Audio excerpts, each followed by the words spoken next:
حاصل کیا ہے، اس میں میرا مولا پروردگار عالم ارشاد فرما رہا ہے کہ یہ محفل ذائقۃ الموت، ہر نفس پر، ہر جاندار چیز کو موت کا مزہ چکھنا ہے۔ چونکہ یہ محفل پاک موت کے تعلق سے سجائی گئی ہے، 40ویں کے تعلق سے سجائی گئی ہے، ضروری بہتر سمجھتا ہوں کہ اس محفل پاک میں موت کے تعلق سے ہی ذکر کیا جائے، موت کے تعلق سے ہی بولا جائے، موت کی ہی بات بتائی جائے، آخرت کی بات بتائی جائے، قبر کی بات بتائی جائے، زندگی دنیا میں کیسے گزارنا ہے یہ طور طریقے بتائے جائے۔ چونکہ میرے پیارے عزیزوں، آج کے وقت میں اس زمین پر، اس دھرتی پر اگر آپ موت کے تعلق سے علامہ امداد صاحب قبلہ اگر کسی سے سوال کریں، وہ چاہے کسی مذہب کا ہو، کسی دین کا ہو، کسی دھرم کا ہو، اگر علامہ صاحب سوال کریں گے کہ بھائی تجھے مرنا ہے تو وہ کہہ دے گا مجھے مرنا ہے۔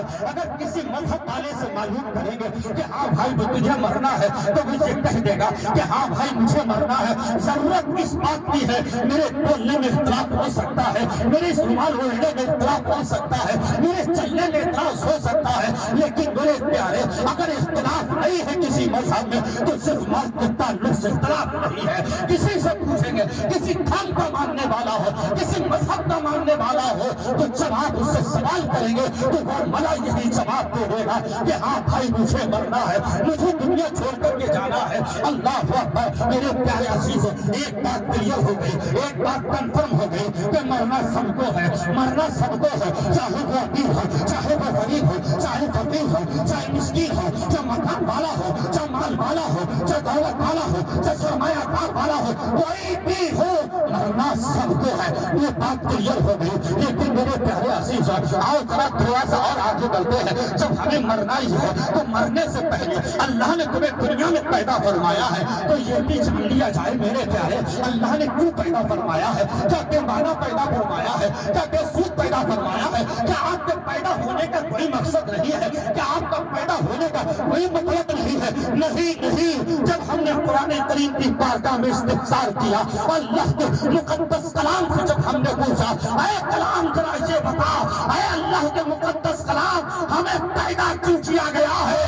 تو اللہ کا پاک قرآن ڈنکے کی چوٹ پر اعلان کرتا ہوا نظر آ رہا ہے، وَمَا خَلَقْتُ الْجِنَّ وَالْإِنسَ إِلَّا لِيَعْبُدُونِ۔ اللہ نے جن اور انس کو اپنی عبادت کے لیے پیدا کیا۔ اللہ نے ہمیں اپنی عبادت کے لیے پیدا فرمایا ہے۔ اب کہہ رہا ہے، اب دنیا میں جب ہمیں پیدا فرمایا ہے تو میرے پیارے عزیزوں اپنی بندگی کے لیے پیدا فرمایا ہے۔ اب یہاں پر سوال پیدا یہ ہوتا ہے، عبادت ہم اللہ کی کریں گے تو کیا آخرت کی تیاری نہیں ہوگی؟ کیا قیامت کی تیاری نہیں ہوگی؟ اللہ کے حکم کو بجا لائیں گے تو کیا قیامت کی تیاری نہیں ہے؟ میرے پیارے پیدا ہونے کے بعد میں اپنے رب کا حکم ماننا، اپنے رب کے فرمان پر چلنا، اللہ کی عبادت کرنا، رسول پاک سے بے پناہ محبت کرنا، یہی سب سے بڑی قیامت کی تیاری ہے۔ جاگو مسلمانوں جاگو، ہوش میں آؤ۔ شاعر نے کہا آگاہ اپنی موت سے کوئی بشر نہیں، آگاہ اپنے موت سے کوئی بشر نہیں۔ ارے سامان 100 برس کا ہے، پل کی خبر نہیں، اور جاگنا ہے، جاگلے افراد کے سائے تلے، حشر تک سونا پڑے گا، خاک کے سائے تلے تھوڑے سے وقت میں ضروری بات بتانا مناسب یہ سمجھتا ہوں میرے پیارے عزیزوں کہ آخر ہم بڑھتے ہوئے گناہوں سے کیسے رکے، مسجد سے ہماری قربت کیسے بڑھے، اچھے کام کے نزدیک ہم کیسے پہنچے، قرآن کی تلاوت ہم کیسے کریں۔ آخر تو قرآن سے دوری بنائی، تو مسجد سے دوری بنائی ہے، تو علماء کرام سے دوری بنائی، تو اچھے کام سے تم نے دوری بنائی۔ اس کی واحد وجہ جب میں نے اس کو فکر کیا، جب میں نے گہرائی میں اتر کر کے دیکھا تو پتہ یہ چلا قرآن سے دوری اس لیے بنی ہے کہ ہم نے موت کو یاد کرنا چھوڑ دیا ہے۔ مسجد سے دوری اس لیے بنی ہے کہ موت کو یاد کرنا چھوڑ دیا ہے۔ علماء کرام سے دوری تم نے اس لیے بنائی کہ موت کو یاد کرنا چھوڑ دیا ہے۔ میرے پیارے اگر ہم موت کو یاد کریں گے تو قرآن کی تلاوت یاد ہو جائے گی، موت کو شاد کریں گے تو مسجد کا مینار نظر آ جائے گا، موت کو شاد کریں گے علماء کرام کی خدمت نظر آ جائے گی، موت کو شاد کریں گے تو ماں باپ کی فرما برداری یاد آ جائے گی۔ ضرورت اس بات کی ہے کہ آخر ہمیں موت کو یاد کرنا چاہیے یا نہیں کرنا چاہیے۔ موت کو یاد کرنا یہ گناہوں کا ایسا ٹرک ہے، یہ ایسا پاور ٹرک ہے کہ انسان اگر غلط کام کرنے کے لیے جا بھی رہا ہے، قدم بڑھا بھی رہا ہے، ارادہ کر بھی رہا ہے، لیکن جیسے ہی موت یاد آئی اسے آخرت یاد آ جاتی ہے۔ یہ جان بھی نکلنا ہے، دنیا سے جانا بھی ہے، قبر میں جانا بھی ہے، سوالات بھی ہونا ہے، نکیر ان کا سامنا بھی ہونا ہے، اور میدان قیامت میں ارے جس رب نے مجھے پیدا فرمایا ہے اس کے حضور حاضر بھی ہونا ہے۔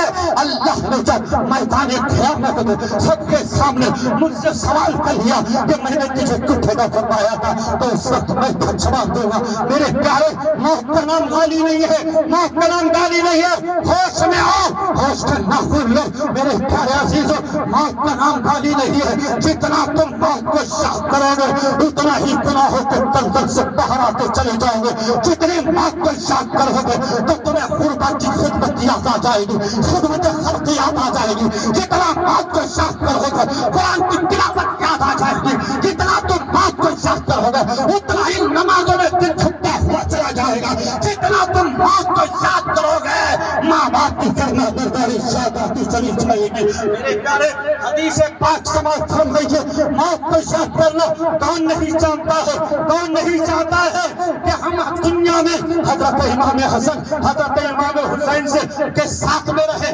ہر آدمی یہ چاہتا ہے کہ امام حسین کا دامن مل جائے، ہر آدمی چاہتا ہے امام حسین کی محبت مل جائے، شہداء کی محبت مل جائے، شہداء کا قرب حاصل ہو جائے، شہداء کی نزدیکی حاصل ہو جائے۔ تو آؤ حدیث پاک سماعت کرو، حضرت عائشہ صدیقہ رضی اللہ تعالیٰ عنہ جو تمام مسلمانوں کی ماں ہے، کون؟ حضرت عائشہ صدیقہ رضی اللہ تعالیٰ عنہ پیارے محبوب مصطفیٰ جان رحمت صلی اللہ تعالیٰ علیہ وسلم کی بارگاہ میں عرض کر رہی ہے کہ یا رسول اللہ صلی اللہ تعالیٰ علیہ وسلم، میں یہ جاننا چاہتی ہوں، مجھے یہ معلوم ہونا چاہیے کہ میدان قیامت میں شہیدوں کی جماعت کے ساتھ میں کس کا حشر کیا جائے گا۔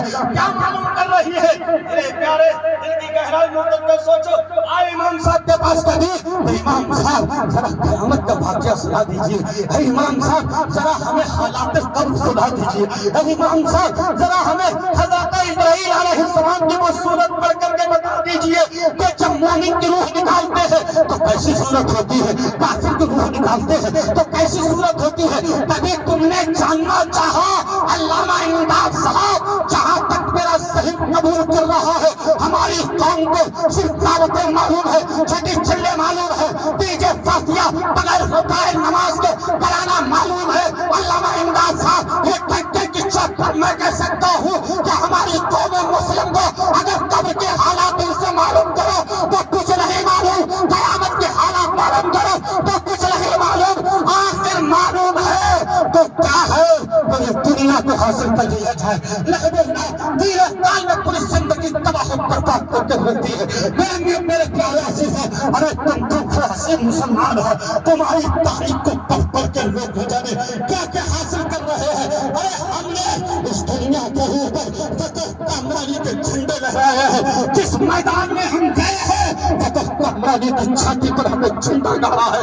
ارے جس میدان میں مسلمان نے قدم رکھا ہے دنیا اس کے قدموں کو بوسہ دینے کے لیے حاضر آ گئی ہے۔ میرے پیارے لیکن وجہ کیا ہے؟ آج ہماری خانقاہ اداس ہے، خانقاہ مسجد بیران، خانقاہ اداس، اور ہمارے بچے کا معصوم ذہن فلمی ادا کا ہے اور خط کا فرحانی ہے، ایک بزرگ کے نام سے چھترا واقف نہیں ہے۔ اب ذرا یہ بتایا جائے ہماری چاروں طرف سے دیواریں کمزور ہوئی رہی، اتنی کمزور ہوئی، ابھی تم نے اپنے دیواروں کو دیکھا ہی کہا ہے؟ تم تو یہیں پر ہو، زمانہ تمہارے اوپر نشانہ ڈالے ہوئے ہے کہ تباہ کو بچے مسلمان کو تباہ کر دیا جائے، برباد کر دیا جائے۔ کیسی کیسی چالیں چلی جا رہی ہے، کیسے کیسے پروپیگنڈے تمہارے خلاف پڑھائے جا رہے ہیں، اور یہاں تم اپنے گھروں میں آرام فرما ہو، تمہیں کوئی مطلب نہیں ہے۔ ارے میرے پیارے کل بھی دعاؤں سے تقدیریں بدلی تھی اور الحمدللہ یہ ظالم ہمیں کیا مٹائیں گے؟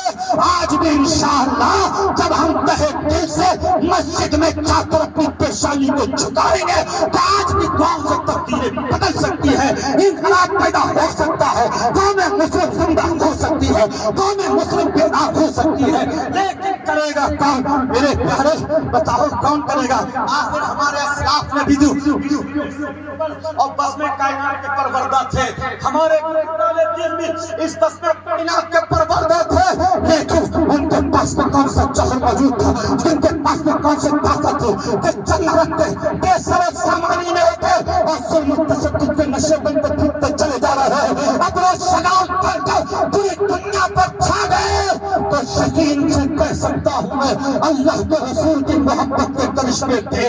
اگر آج بھی ہم اپنے ہاتھ پہ رکھیں، ان کے ہاتھ میں کیا تھا؟ ان کے خالی ہاتھ میں رسول اللہ و محمد بنتے رسول اللہ تھے، جن کے ہاتھ میں رسول اللہ